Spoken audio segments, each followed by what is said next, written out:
Hi and welcome. Today I have a case study for you. It's a solo travel story, Untethered, a woman's search for self on the edge of India. The show comes to you thanks to the Structure Success video training, which helps you come up with a rough outline for your own life story. I also have a special deal for you. It's continuing our Easter deal. It's 25% off the Your Family Story system and a $50 credit towards the Forever Young autobiography publishing services. I'll have information about both of these at the end of the show, so please stay tuned. A big hello if you're new. Forever Young Autobiographies is the place to learn how to write life stories for family and friends.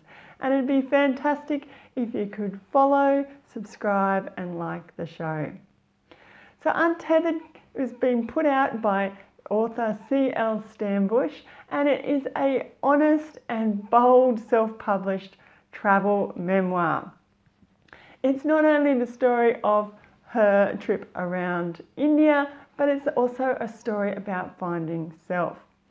So she did a 7,000 mile trip, which equates to over 11,000 kilometres by herself over 5 months in 1997.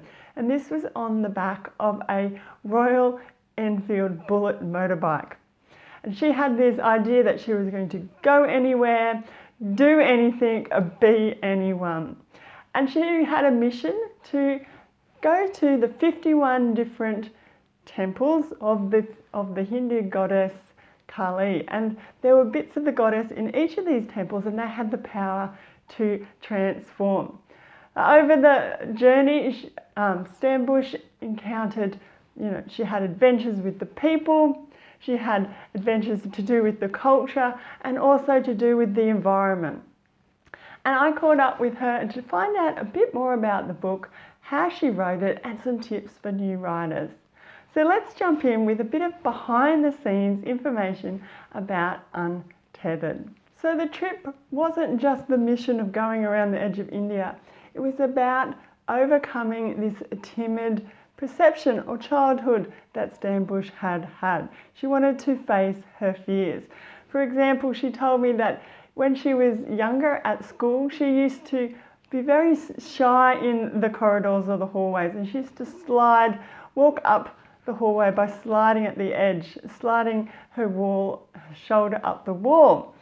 And she wanted to be adventurous, she wanted to be brave, she didn't want to be this shy person anymore. And she did that. To overcome this, she did a number of things. She started out slowly watching scary movies and then progressed to travelling on her own. She went to Europe, also to the Middle East, and ended up writing in Prague with quite a few other Westerners. And she thought, no, I need to push a little bit further, I've got to go further afield. And that's where she went to India. She became a journalist there, also writing. And she was writing and hearing these bullet bikes in New Delhi. They were sort of the soundtrack or the background noise to her life there. But after a year, her job finished, but she wasn't ready to leave India. And she thought about doing this challenge of doing the mission of going around India. It was quite scary, but she was very determined. Certainly many people didn't think this mission was a good idea. And actually someone suggested that she take a gun on her trip, but she decided that no, she was just going to take her brain instead. That was the best weapon that she had. She hadn't ridden a motorbike at this point before, so she did take some lessons, had a bit of a crash, but she admits wasn't the most confident rider, but she was very determined to go on this mission. So let's jump into now a bit about why she wrote the book. Now, Stambush said she always knew that she wanted to write this story. She wanted to write an honest account firstly, to inspire, but also to empower people, to let them know that they're capable of doing things that they didn't think they could do. Just like she was as that girl, the shy girl at the school, and she worked up to then being on her own and travelling around India. Now the writing part of it, she says, she's still a writer, she's an editor, she's a professional writer, and she finds writing about other people's stories, it's her work. She finds it quite easy. But when it came to herself to write this memoir, she said it was hard. But she did do the first draft in 1998, shortly after the trip. She spent 2 months there writing about 400 pages, so a really good first draft there. But then she reworked it over more than 20 years. So she reworked it between 8 and 10 times, refining her voice, that writer's voice. But she had support along the way, of course. She had a lot of friends wanting to finally read about this story.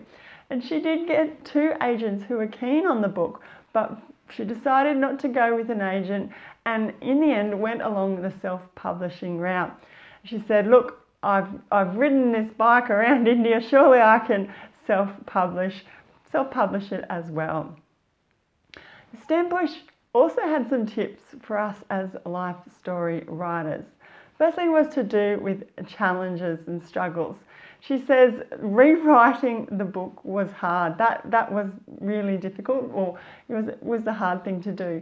But the struggle was to put it out there, to be really exposed and put it out into the wider world. But she said, look, it was scary, but there was a risk in that if she kept tinkering away at this for another year, she would be wasting, the whole time it could be out there. But she had the potential to probably make it worse. She said, we can get to that point. So she overcame that struggle by committing to publish.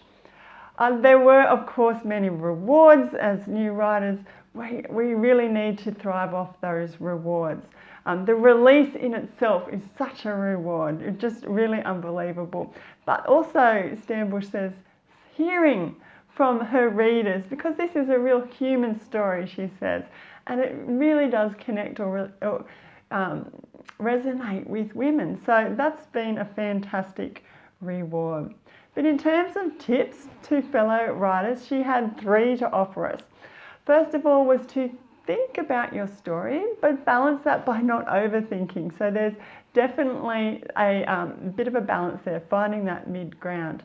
The second was to always listen to feedback, but remember that this is your story. You can take it on board or you don't take it on board. Again, it's a bit of a balancing act. The third one was to remember that your readers won't know what you've left out, but at the same time you need to have a full-formed manuscript or book project that is, it doesn't have any loose ends. There's no gaping holes. So some wonderful advice there from Stambush. So that's a bit about the amazing travel story of a motorbike trip from New Delhi to find a Hindu goddess Kali. So my hope is that from this you are going to be inspired, just like Stambush. You're going to really give your writing a bit of a boost, a bit like a bullet bike, and you're going to record your own memories. And we've talked about a bit behind the scenes of Untethered, how Stambush got to the writing, also some tips for new writers. And this is just a taster of a full article I have on this topic over at my website, which is foreveryoungautobiographies.com/untethered. So please go and have a look. I've got some pictures over there. There's one of the book. We've got one of Stambush today and when she was doing her trip. And there's a little bit of a map too to see exactly where her journey took her. So please go and have a look at that one. And leave me a comment while you're here or at the article. What's one travel story that's memorable for you? Please share. I'd love to hear about those. And if you have any questions about life story writing or you'd like to connect, you can always send me an email. Go to foreveryoungautobiographies.com/contact. Earlier I mentioned the Structure Success video training. I encourage you to take a look at this one. It helps you come up with a rough outline for your own life story project. and we come up with some brainstorming ideas for memories and key events, and then we sort of sit down and work those into an outline so you have a roadmap to start writing. To get your hands on that one, you need to go to foreveryoungautobiographies.com/structure success sign up. Now the Easter deal, it's still going. This is 25% off the Your Family Stories system, which helps you interview a loved one and record their life stories. There's a bonus as well if you do that one. It is 50% voucher or credit towards the Forever Young Autobiographies publishing services. And that's where you get me to help you with your planning, with your writing, with perhaps your polishing or editing and publishing, getting your project out into the world. If you'd like to get your hands on that deal, find out more, you go to foreveryoungautobiographies.com/deal. Now all of those links, they will be in the show notes, so don't stress, please check them out. I will be back again soon with another topic, and I would be really happy if you could follow, subscribe and like the show, because it'll let you know when that's coming out. So until then everyone, happy writing.